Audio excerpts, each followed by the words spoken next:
Assalamualaikum warahmatullahi wabarakatuh.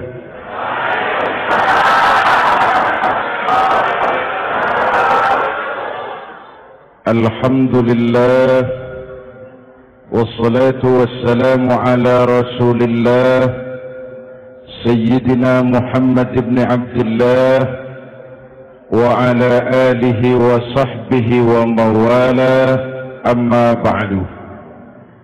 Saudara-saudara kaum muslimin di seluruh tanah air, hari-hari pada minggu akhir Ramadan kita bersama-sama menyaksikan sebuah fenomena tentang pindahnya kegiatan umat dari masjid ke pasar, dari masjid ke terminal, dari masjid ke stasiun, dari masjid ke bandara.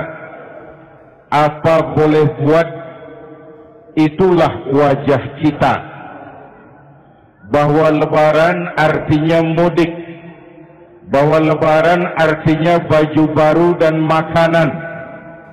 Lebaran berbeda dengan Idul Fitri.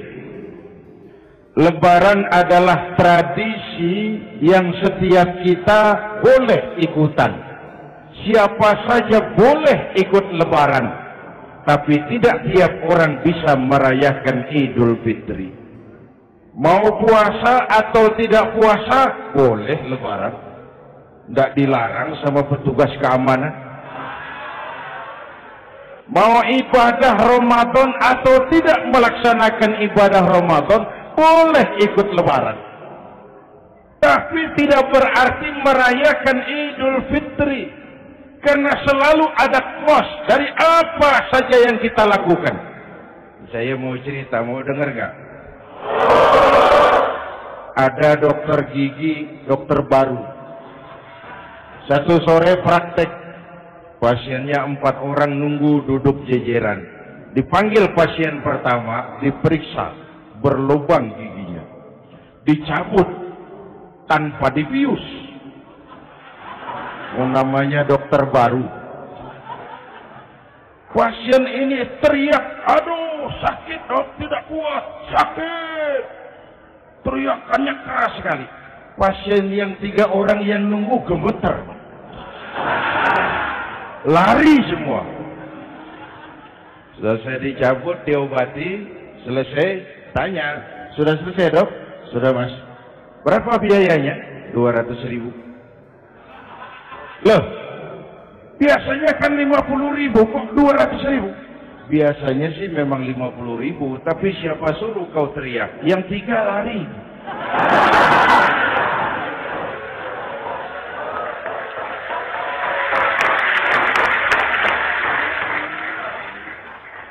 Cerita pendek ini ingin berpesan kepada kita, selalu ada ongkos yang harus kita bayar dari apa saja yang kita lakukan.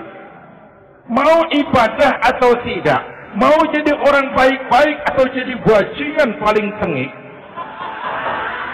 mau berbuat salah atau berbuat soleh, selalu ada kosnya, selalu ada ongkosnya. Kita bicara kembali kepada fitrah, Idul Fitri. Bagaimana caranya? Pertama saya ingin mengutip bagian pendek dari ayat 185 Al-Baqarah. Walitukmilul iddata walitukabbirullaha ala ma hadakum wa la'allakum tashkurun. Ada 4 hal dari cuplikan ayat pendek ini. Pertama, walitukmilul iddata. Hendaknya engkau sempurnakan jumlah bilangan hari puasamu. Berpuasa sebulan penuh. Sebulan penuh itu bisa 29, bisa 30. Pak, kalau beda pendapat bagaimana? Ada yang lebaran tanggal 5, ada yang lebaran tanggal 6. Hadirin, bagi yang punya kemampuan berijtihad, silahkan melakukan ru'yatul hilal. Bagi yang tidak, lebih aman ikut pesan Nabi. Apa pesan Nabi? Fa iza ikhtalaftum fa 'alaikum bis-sawadil a'zam ma'al haqqi wa ahlihi. Kalau kamu berbeda pendapat, ikut golongan terbanyak yang benar dan ahlinya. Jadi walaupun banyak, kalau tidak benar dan bukan ahlinya, tidak usah ikutin. Banyak, benar, dan ahlinya. Contoh, 100 insinyur berbeda pendapat dengan 10 kiai tentang doa kunut. Yang diikuti pasti 10 kiai, bukan 100 insinyur. Betul? Atau sebaliknya, 10 insinyur berbeda dengan 100 kiai tentang konstruksi jembatan. Yang diikuti tentu 10 insinyur, benar dan ahlinya. Maka yang paling aman, kita punya Departemen Agama. Departemen Agama punya ahli dari MUI, dari Nahdlatul Ulama, dari Muhammadiyah, dari Al-Wasliyah, dari Syarikat Islam, dikumpulkan melakukan Ru'yatul Hilal. Yang paling aman, dengerin saja pengumuman Departemen Agama.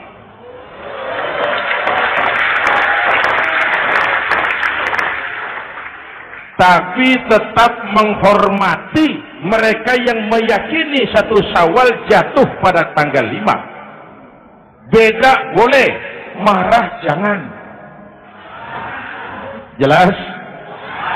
Saudara boleh suka tempe, tapi jangan menghina orang yang tidak suka tempe. Saudara boleh senang tahu, tapi jangan ngenyek karo wong yang senang tahu.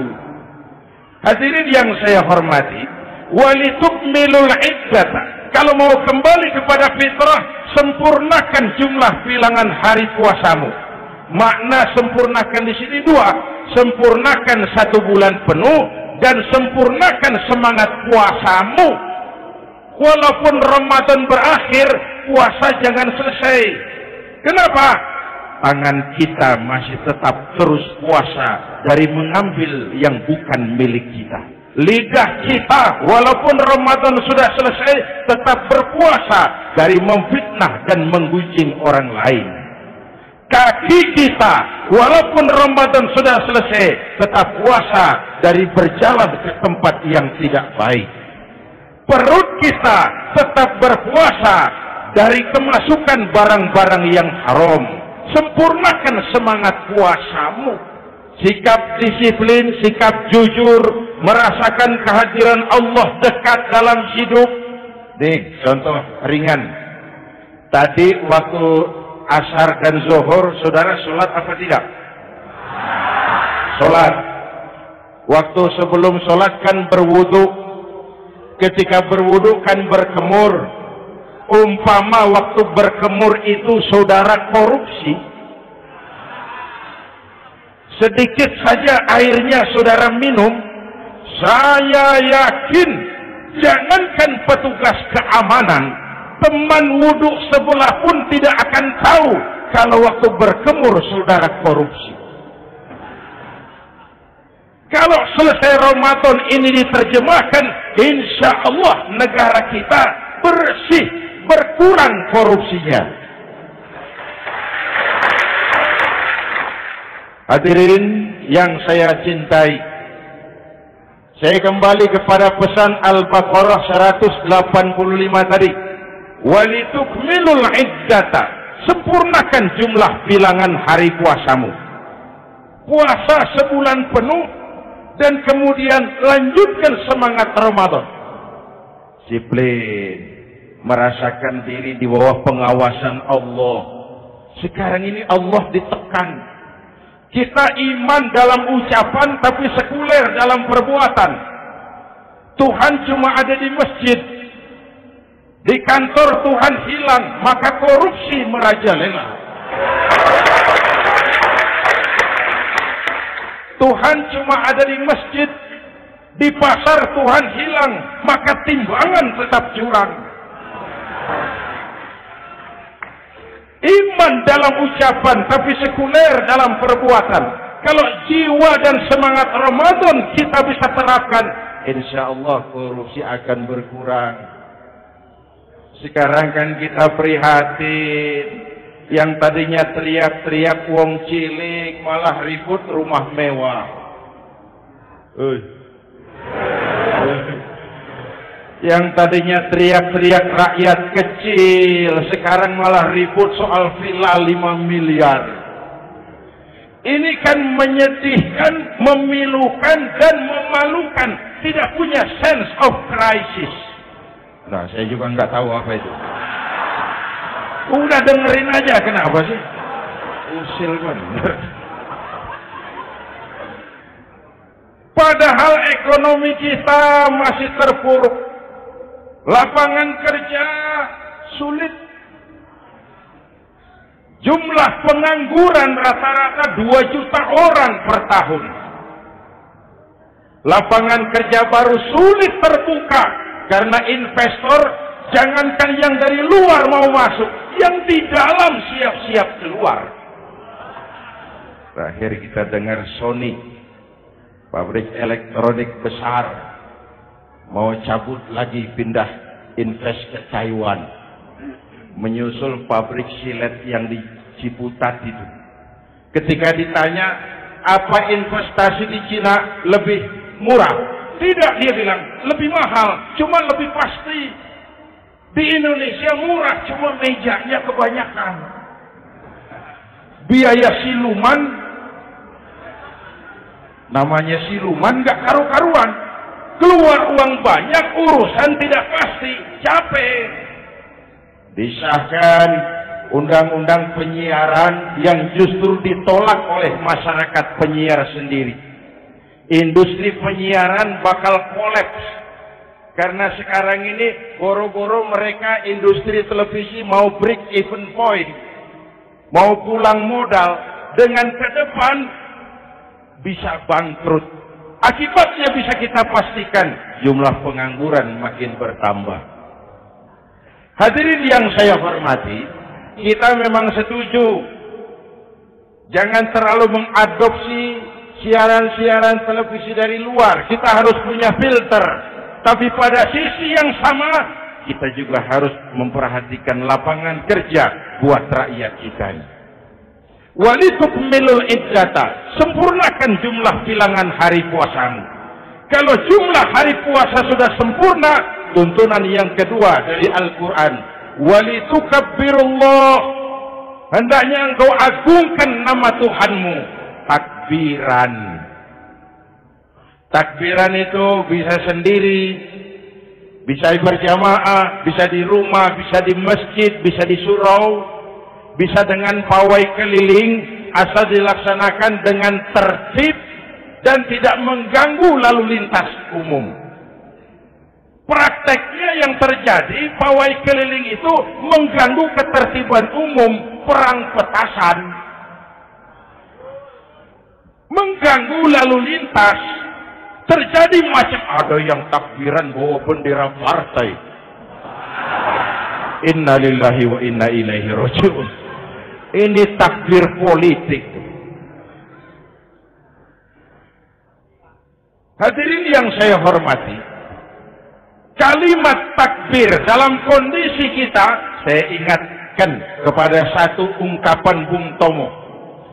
Bung Tomo, pelaku sejarah, tokoh 10 November yang dikenal sebagai Hari Pahlawan, dalam satu pidatonya saya ingat pernah berkata, andai kata tidak ada kalimat takbir, ini ungkapan Bung Tomo, andai kata tidak ada kalimat takbir, saya tidak tahu dengan apa saya harus menggerakkan putra-putra terbaik bangsa untuk bangkit berjuang melawan penjajah.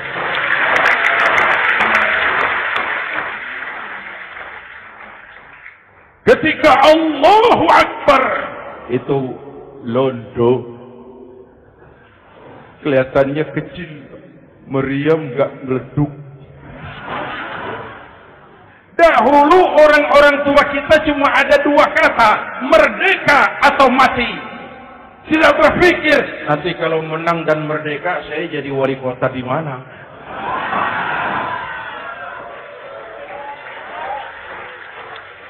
Kalimat takbir, bangsa ini harus bangkit dari keterpurukan. Bangsa ini harus bangkit mengejar ketinggalan-ketinggalannya. Bangsa ini tidak boleh terpuruk terus. Dan semangat takbir harus menjiwai kita. Tidak ada capek dalam perjuangan. Tidak ada puas dalam upaya. Keberhasilan cuma pengantar ke arah keberhasilan yang lebih baik lagi. Walitukabbirullah. Hendaknya engkau agungkan nama Tuhanmu.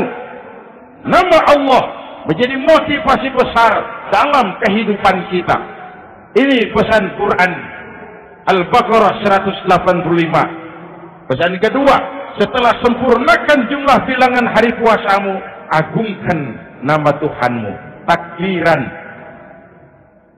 Kalimat takbir sendiri kalau kita lihat pada kalimatnya ada kata La ilaha illallah wahdah sadaqa wa'dah wa nasara 'abdah wa a'azza jundah wa hazamal ahzab wahdah. Tidak ada Tuhan selain Allah. Esa, tidak beranak, tidak diperanakan. Wahdah, tidak bisa diumpamakan dengan apapun. Sadaqa wa'dah, Allah yang maha menepati janjinya. Wa nasara 'abdah, Allah yang maha menolong hambanya. Kalau bukan kebesaran Allah, berat berjuang Ramadan ini. Melawan musuh yang tidak nyata. Puasa itu kalau olahraga golep. Benar Pak. Kalau tinju lawannya kelihatan. Betul. Sepak bola musuh kelihatan. Bulu tangkis kelihatan. Golf. Siapa musuhnya? Itulah puasa. Menghadapi musuh yang tidak kelihatan. Itu lebih berat daripada perjuangan mengangkat senjata. Lebih berat daripada berjuang mengorbankan harta. Tapi kalau di bulan Ramadan saja Rasulullah menang dalam perang Badar, itu harus jadi sumber motivasi. Dengan kalimat takbir, dengan keagungan Allah, bangsa Indonesia harus bangkit dari keterpurukan. Ibu bapak hadirin yang saya hormati. Jadi bukan akhir Ramadan lalu sibuk beli baju. Boleh, tapi bukan itu yang utama. Laisal id bilibasin jadid, walakinnal id bita'atin yazid. Idul Fitri bukan pakaian baru. Idul Fitri adalah ketaatan yang meningkat, yang telah ditempa, digojlok, digembleng oleh Ramadan. Jadi kalau Ramadan rajin baca Quran, lalu selesai Ramadan sayonara Quran, latihan tidak berhasil. Ramadan rajin ke masjid, selesai Ramadan, selesailah ke masjid. Awal Ramadan full house sampai ke halaman. Akhir Ramadan cuma imam berdua tikar. Masjid kembali senyap. Padahal masjid adalah pusat kegiatan umat. Saudara lihat dari sejarah. Ketika hijrah ke Madinah, Rasul singgah di Kuba. Apa yang beliau lakukan? Membangun masjid. Ketika sampai di Madinah, kesibukan pertama beliau apa mencari rumah dinas? Bukan. Kesibukan pertama beliau mencari lokasi di mana membangun masjid. Isra dan Mi'raj, perjalanan besar dimulai dari masjid ke masjid. Ini indikasi masjid memang merupakan pusat kegiatan umat.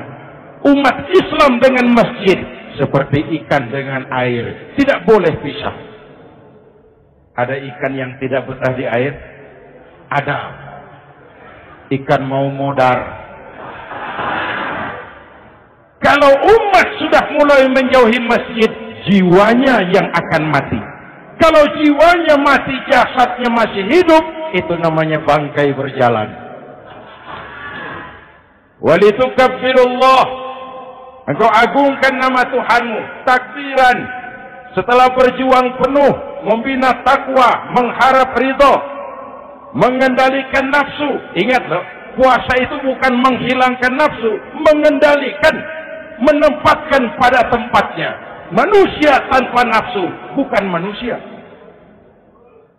Tapi manusia yang disetir nafsu turun jadi binatang.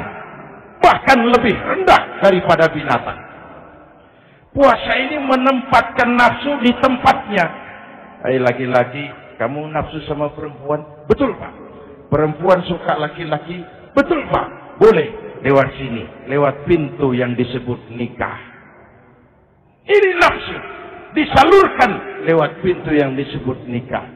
Jangan seperti ayam kawin tiap malam, nikah tidak mau.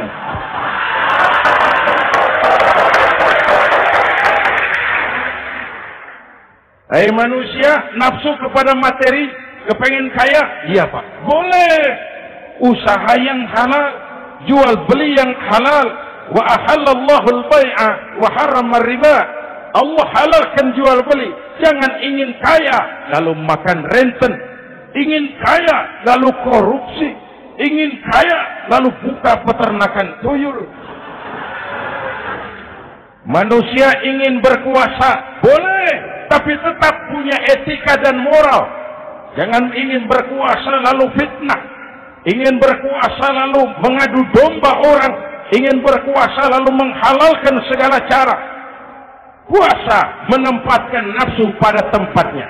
Manusia yang dikendalikan nafsu lebih puas daripada binatang.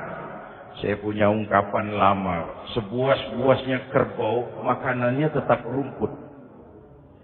Saya belum pernah dengar ada kerbau terlalu buas lalu makan roti. Betul.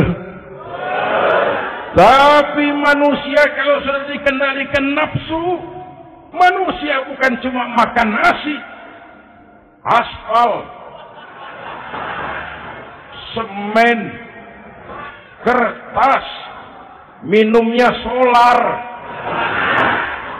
Jauh lebih puas daripada binatang. Inilah puasa. Arep nguwong ke wong. Agar manusia itu jadi dirinya, fitrahnya. Jangan dikendalikan oleh nafsu. Kita ini sudah diciptakan fi ahsani taqwim. Masya Allah.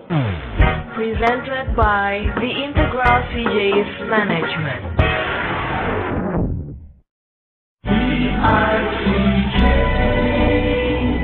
Hadirin, yang ketiga pesan Al-Baqarah 185 tadi. Setelah sempurna jumlah bilangan hari puasa, lalu mengumandangkan takbir, membayar zakat fitrah. Kenapa itu kita lakukan? Mengagungkan nama Allah. Ala ma hadakum. Agungkan nama Allah yang telah memberikan hidayahnya kepadamu. Masya Allah nih, hidayah. Kita bersyukur. Hidayah ini hak prerogatif Allah. Diberikan kepada siapa saja yang dikehendaki oleh Allah. Kita bisa lihat dalam sejarah. Ada anak Nabi tidak mendapat hidayah, tidak terpanggil mengikuti kebenaran yang disampaikan oleh bapaknya. Namanya Kan'an, putra Nabi Nuh. Ada ayah Nabi bernama Azar, ayah Nabi Ibrahim. Putranya penegak tauhid, ayahnya produsen berhala. Ada istri Nabi, istrinya Nabi Lut, tidak mendapat hidayah, tidak terpanggil mengikuti kebenaran. Lalu Abu Jahal, Abu Lahab, paman Nabi, melihat Nabi, menyaksikan mukjizat, mendengar wahyu, melihat tutur kata Nabi, hidayah tidak datang kepada dia, maka mereka tidak terpanggil mengikuti kebenaran. Kita alhamdulillah keponakan Nabi saja bukan, mendapat yang namanya hidayah. Ini harus kita pelihara, kita jaga baik-baik, karena ini merupakan hak prerogatif Allah. Yahdi man yasha, diberikan kepada siapa saja yang dikehendakinya. Hadirin, sembari kita mengambil pelajaran tentang Kan'an yang tidak dapat putra Nabi Nuh. Ini saya ngambil bagian cerita sejarah. Masih mau dengar? Nabi Nuh diberi umur 950 tahun. Berdakwah sepanjang hidup. 800 tahun beliau dakwah. Dapat pengikut tidak lebih 80 orang. Rata-rata 10 tahun satu. Yang dihadapi ini umat yang kurang ajar, bandel, bajingan, tengik. Kalau diceramahi, telinganya ditutup dengan tangannya. Saking kurang ajarnya ini umat. Diberikan dakwah, telinganya ditutup dengan tangan. Nabi Nuh ketika di puncak kesabarannya munajat, ya Rabb, bagaimana Nuh? Siang malam saya berdakwah kepada umat ini. Saya sampaikan risalahmu, saya canangkan seruanmu, saya sampaikan ajaranmu. Inni da'autu qaumi lailan wa nahara. Siang malam saya berdakwah kepada umat. Wa inni kullama da'autuhum ja'alu asabi'ahum fi adhanihim. Tiap kali saya sampaikan dakwah kepada mereka, mereka tutup telinganya dengan tangannya. Saya tidak sanggup menghadapi umat seperti ini, ya Allah. Habis mau kamu bagaimana, Nuh? Sikat saja sudah semua ini. Bikin mati saja. Nanti kalau punya anak, anaknya kafir lagi. Lebih baik bapak moyangnya, mbah-mbahnya sikat semua. Rabbi la tasar 'alal ardi minal kafirina dayyara. Jangan disisakan orang kafir. Habisin semua. Itu mau kamu? Iya. Buat kapal Nuh, nanti aku turunkan banjir. Dengan apa saya membuat kapal, ya Rabb? Pakai kayu, Nuh. Kayunya dari mana, ya Rabb? Dari pohon tentu. Pohonnya belum ada, ya Rabb. Tanam dulu, Nuh. Membuat kapal, kayunya nanam pohon dulu. Apa artinya? Perjuangan bukan simsalabim abracadabra. Perjuangan bukan makan lombok. Ini hari dimakan, ini hari pedas. Perjuangan itu proses. Ada keringat, ada air mata, ada darah, tempo-tempo nyawa.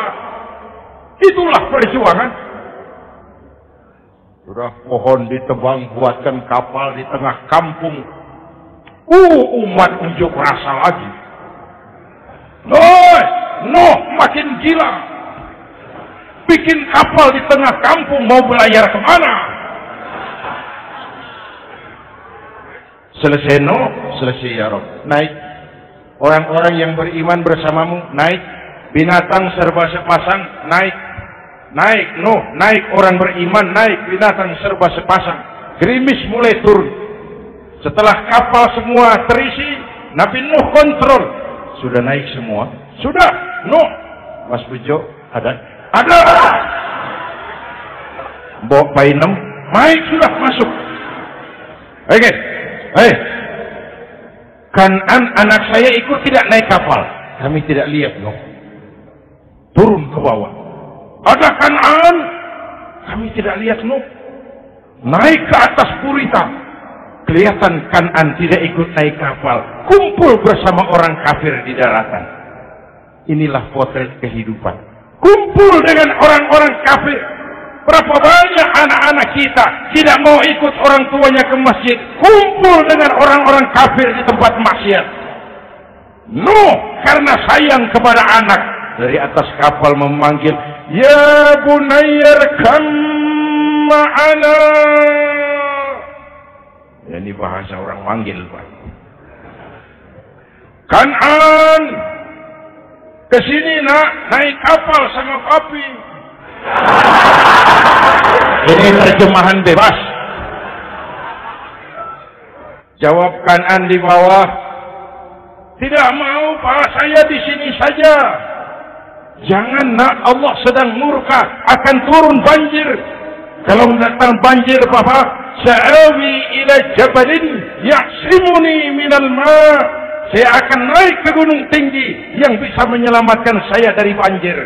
Kan'an naik ke gunung tinggi, gunung pun tenggelam dihantam banjir. Dalam puncak kepedihan, Nabi Nuh akhirnya sadar. Ya Allah, kalau orang kafir tenggelam, memang saya yang minta, tapi Kan'an kan anak saya. Nuh, anggap Kan'an bukan anakmu. Wa innahu amalun ghairu salih. Nuh sadar, akhirnya bilang, ana urid wa anta turid wallahu fa'alun lima yurid. Aku punya kemauan, kau Kan'an punya kemauan, Allah juga punya kemauan. Kemauan Allah lah yang akhirnya jadi kenyataan. Nah, sekarang juga kita ngadepi musim banjir. Bukan banjir air saja, banjir peradaban-peradaban yang masuk ke negeri kita. Banjir maksiat, banjir munkarot. Kalau kita sudah ke masjid, kita sudah naik kapal. Tolong kontrol anak-anak kita. Tolong kontrol tetangga kita. Ayo naik kapal. Banjir.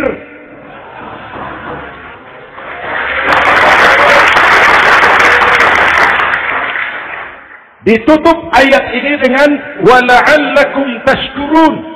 Atas hidayah yang diberikan kepada kita, kita bisa melaksanakan ibadah Ramadan, bisa takbiran, dan diakhiri dengan ungkapan tasyakur. Tasyakur dan tafakkur, mensyukuri nikmat. Saya berulang kali mengingatkan, nikmat bisa berubah menjadi azab kalau kita tidak pandai mensyukurinya. Bayangkan Pak, tahun 87-an kita itu jadi negara yang berswasembada pangan. Beras kita cukup untuk rakyat kita. Sekarang kita jadi pengimpor beras terbesar.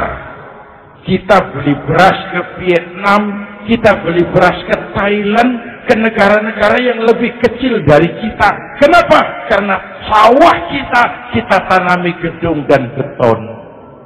La in syakartum la azidannakum wa la in kafartum inna 'adzabi lasyadid. Kalau kamu bersyukur, aku tambah nikmat. Kalau kamu ingkar, tidak pandai bersyukur, awas, azabku pedih. Maka ungkapan saya, orang kaya bisa masuk surga karena hartanya. Orang kaya bisa masuk neraka juga karena hartanya. Syukur apa tidak syukur. Pejabat bisa masuk surga karena jabatannya. Pejabat banyak yang masuk neraka juga karena jabatannya. Syukur apa tidak syukur.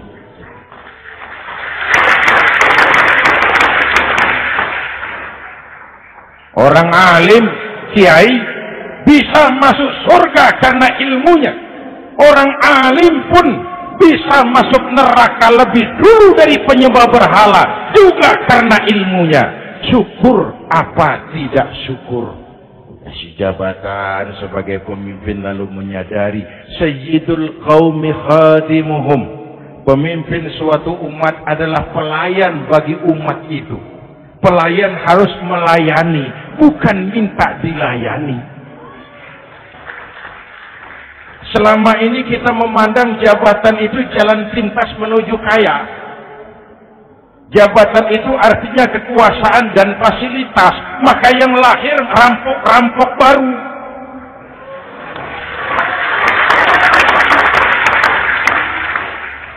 Jabatan adalah alat untuk pengabdian di tengah rakyat yang sedang susah, di tengah negara yang sedang terpuruk. Kita memerlukan pemimpin-pemimpin yang sadar sayyidul qaumi khatimuhum. Pemimpin suatu kaum adalah pelayan bagi kaum itu sendiri. Ibu bapak hadirin yang saya hormati, Dengan mensyukuri itu, maka makna Idul Fitri meresap kembali kepada fitrah kita sebagai manusia. Fitrah kesucian. Secara sederhana orang gambarkan kembali kepada fitrah seperti bayi baru dilahirkan oleh ibunya. Bersih, suci, tanpa dosa, lantaran sudah dibersihkan oleh ibadah Ramadan. Tapi para ulama khalaf ada yang mengartikan fitrah itu kecenderungan kepada kebajikan. Kecenderungan kepada kebaikan. Itu juga fitrah. Kembali kepada fitrah manusia, kecenderungan untuk berbuat baik. Kita lahir bayi, tidak punya dosa. Betul? Tidak ada dosa warisan dalam Islam. Kalau harta warisan ada, dosa warisan tidak. Karena itu dalam Islam juga tidak ada penebusan dosa. Kalau dosa bisa ditebus dengan uang, tentu Menteri Keuangan nomor 1 masuk surga.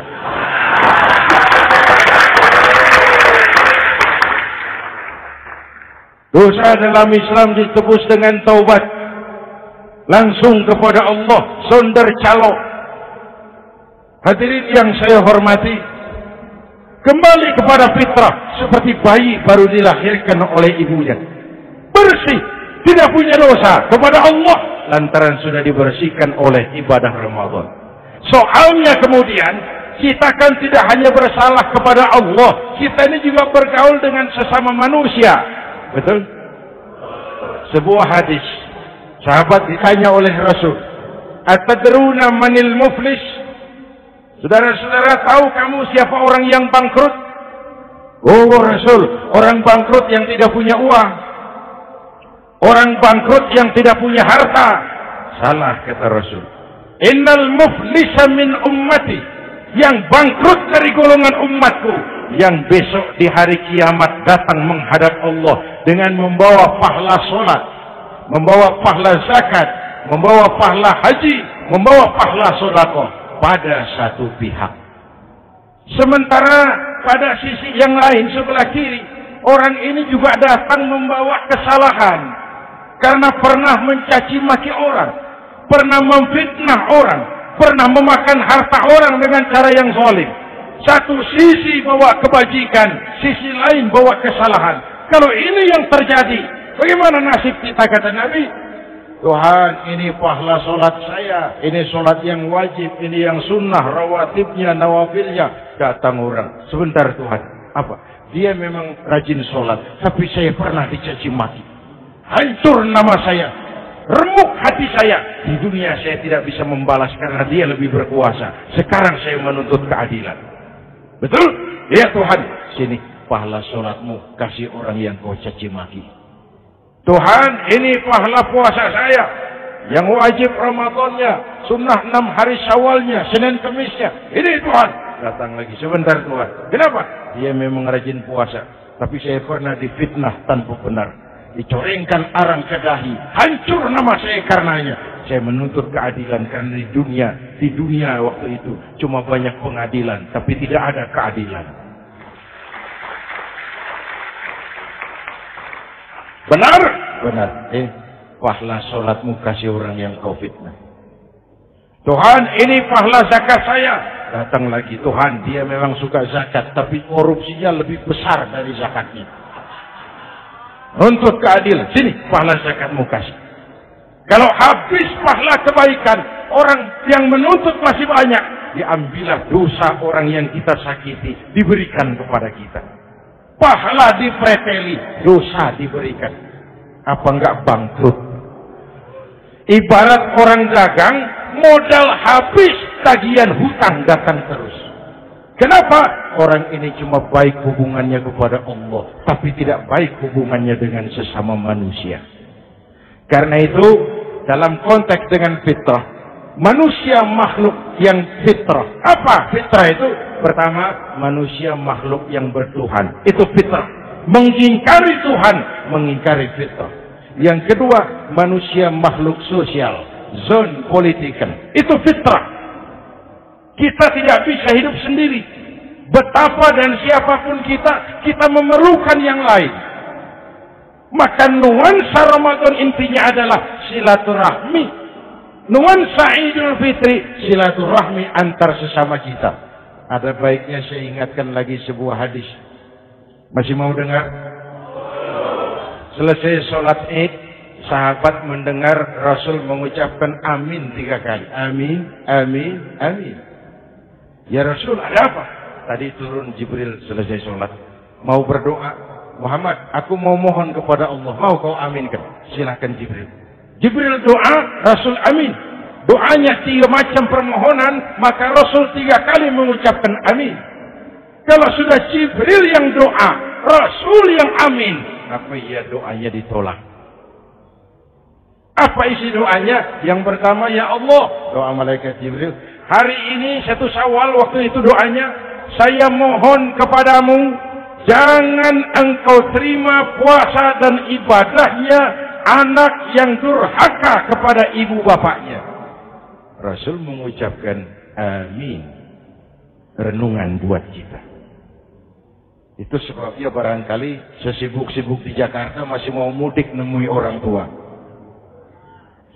Yang kedua, ya Rabb, saya mohon kepadamu, jangan engkau terima puasa dan ibadahnya istri yang durhaka kepada suaminya. Amin. Kedengaran, Bu? Ada ibu-ibu tanya, Pak, kalau suami yang durhaka sama istrinya bagaimana? Hadisnya tidak menjelaskan itu, Bu.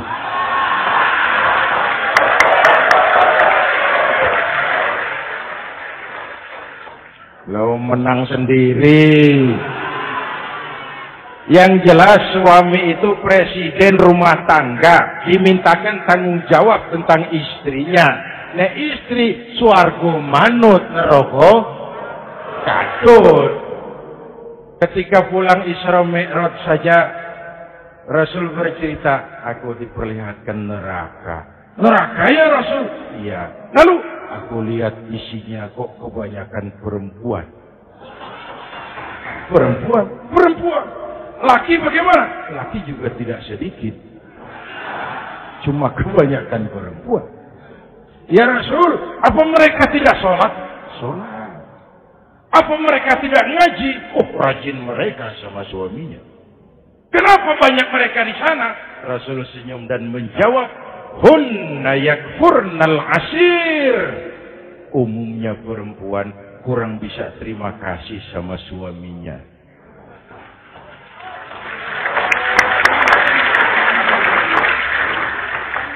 Ini penyakit turunan. Oi, ngaku oi. Lalu yang ketiga, ya Allah, hari ini saya mohon kepadamu, jangan engkau terima puasa dan ibadahnya muslim yang tidak mau memaafkan sesama saudaranya muslim. Memaafkan lebih berat daripada meminta maaf, tapi memberi maaf lebih mulia daripada meminta maaf. Inilah nuansa mengembalikan semangat saling menghargai, saling mencintai, keutuhan, kerukunan, dan kedamaian. Sudah capek kita rakyat dengan konflik. Sudah capek kita dengan mengedepankan perbedaan dan bukan persamaan. Sudah waktunya kita berbeda, tapi tetap bergandengan, tetap bersama menyongsong hari esok yang lebih baik. Mintalah ridho ibu bapak, suami kepada istri, istri kepada suami, dan memaafkan sesama saudara muslim, sehingga kita benar-benar kembali kepada fitrah. Terima kasih dan mohon maaf, semoga ada manfaatnya. Usikum wa nafsi